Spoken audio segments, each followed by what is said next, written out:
Hi, my name is Melissa for those who are just finding my channel. I have three children. I have two children and one on the way. And I kind of just wanted to share my story. I have a pretty big testimony and with like a lot of stuff that I've been through. But I kind of just wanted to share because I don't feel like there's a lot of videos out there about a cervical cerclage. And so I'm just going to focus on that. But I will definitely do different videos of other things, other issues that I have going on. But I'm going to talk about my first experience. So I have a child who is currently 7, and we did adopt him. And then a year ago, which would be 9 years total, my husband and I trying to conceive, we miraculously got pregnant. And I did have a successful pregnancy.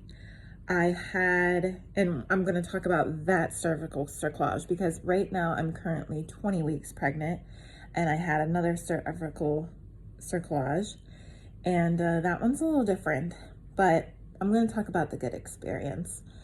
So whenever I had my second child, River, just last February, at 11 weeks, I had a cervical cerclage, and was always told that the sooner you get it, the sooner you're out of that like scary window, like to get it done, the sooner you get it, the better, the more successful your stitches.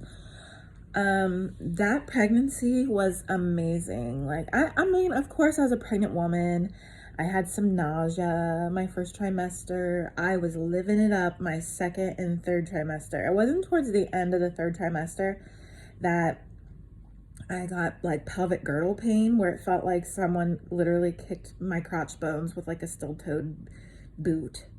It was painful every time. Like, I'd try to balance myself to put like my leg in my comfy pants. It just hurt so bad. I remember that pain very vividly, but I was just pregnant a year ago. But where did I leave off? I'm sorry. I have like ADD. I'm like everywhere. But so with River, I got it done at 11 weeks. And that process went really well. It was very successful. So you go in, mine was done with a spinal block. And I said almost an epidural, but like they take you into the OR and they have you hunker over, they have you sitting at the edge of the bed, bending over, almost like you see in the movies with the epidural, but they put the anesthesia in your spine. And to this day, I know I just got one done, but like before I got one done with my third one, I could still feel the pain, like where they were messing around with my spine. I don't like needles and my spine messed with. Who does? But like I can still to this day feel where they poked. But anyways, that went fine. It was like a dream. And I laid there on the position that they put you in, at least my OB is high risk. So I see a high risk doctor about an hour away. And they have you laying on your back, and they strap your arms down, and they give you oxygen in your nose.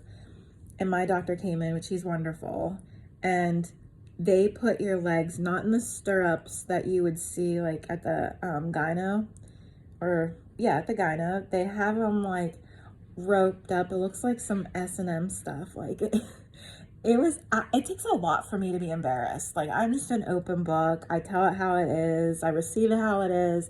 I don't get easily offended, but I got embarrassed like with this position. They like take your legs and put them all the way like almost back by your head. And so like they cover up everything with like surgical cloth. And then they iodine you down, which is super awkward. So if you shave, make sure you shave. But the procedure, it took longer to set up the OR and put in the spinal block than it did the procedure. The procedure took like 5 minutes. And it was great. So like right after the procedure in the OR, he had one of like this little tiny portable ultrasound thing, and he let me see the baby, which was nice. You know, it's just nice to just reassure, hey, baby's still there, heartbeat's still there, everything looks great. Because like the instrument they use pushes really down on your uterus, so your cervix kind of like pops out while he's sewing. And how I know that is because I totally felt everything with my second cerclage. That's why I'm trying to give you some, you know, I'm trying to give you the first cervical cerclage I had with my second child.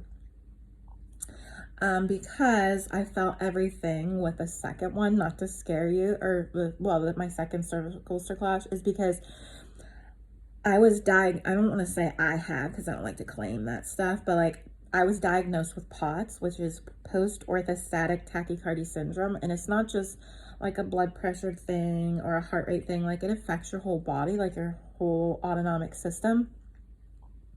And surprisingly, this anesthesiologist knew what it was, because like nobody knows what it is. Like I feel like there's so much. It wasn't until I drove 5 hours away to Cleveland Clinic till I was diagnosed with it, but her daughter had it, and she had to go to the Mayo Clinic, like way like in the Midwest. I think that's where the Mayo Clinic is, and that's how she got her diagnosis. So she didn't want to give me too much anesthesia because she didn't want me to pass out, because I almost passed out this time because I let a student do it, and don't let a student do it. I mean, I know that's how they learn. I'm all about students. Anytime someone's like, oh, there's a student, do you mind? I'm like, no, because how else are you expected to learn?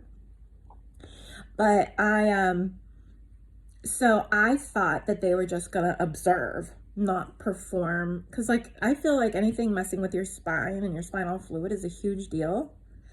And I looked at the one OR nurse, I'm like, he's not putting it in, is he? And like she kind of like looked at me and she didn't answer me.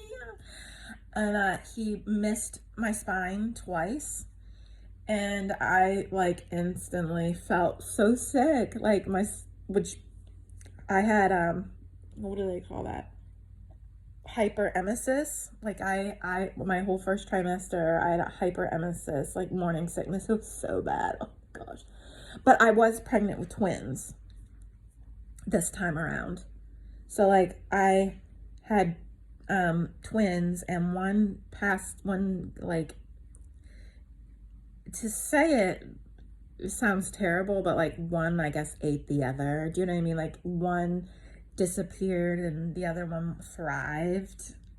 I don't know a better way to say that, I'm sorry. But so I was really sick, like I was pregnant with twins. I was sick all freaking day long. Couldn't keep anything down. So many foods are ruined for me. I lost like 20 pounds in a month. I was so sick. But anyways, where am I going with any of this? So I felt really sick sitting at the edge of the table, and the guy kept missing it, and then the actual anesthesiologist got it, and like, but she only gave me a little bit, and because she was afraid that it would affect my blood pressure and stuff, and it did, because they had to give me blood pressure medicine, and anyways, I got it done, but I felt everything this time. So my first cervical cerclage, when it went beautifully, I was in recovery for 5 hours, because it took 5 hours for that spinal block to wear off, which really sucked. This time around, I didn't have to wait for it to wear off. I was out of there in an hour after I came back and saw my husband in the room. I only hung out for an hour, made sure I could keep something down, and then I was out. So it was an interesting experience. I don't know how. So my first cervical cerclage, they also had me do these, they're called McKenna shots or progesterone shots. So I didn't shove suppositories vaginally anymore after I had that stitching where they stitch you closed with my first pregnancy. And I actually had it removed, my stitch removed around 36 weeks. 36 weeks, they removed my stitch. And I ended up going over, so they induced me. So it worked beautifully. But this time around, I'm doing the shots plus suppositories because I'm having some issues that I can talk about that later on. But I can feel the string when I put it in, and I don't know if that's normal. But my husband got to look at the first one whenever the gyno had me cranked open, or the OB had me cranked open, and he looked in there and goes, "It literally, Melissa, is just like a string." So whenever he removed it out when I was pregnant with River, I saw it. It was literally just like a thick twine. And I can feel this one. So I'm going to talk to him about that today. I actually have a 20-week anatomy scan today. So we'll go over that, and we'll go over some things I'm experiencing, and I'll talk about all that. But I just wanted to make a short video because I'm pretty chatty. But I just want to make a short, raw video on what a cervical cerclage is and my experience with it. If you have any questions, I'm an open book, so I'm more than willing to share the best that I can with what I know.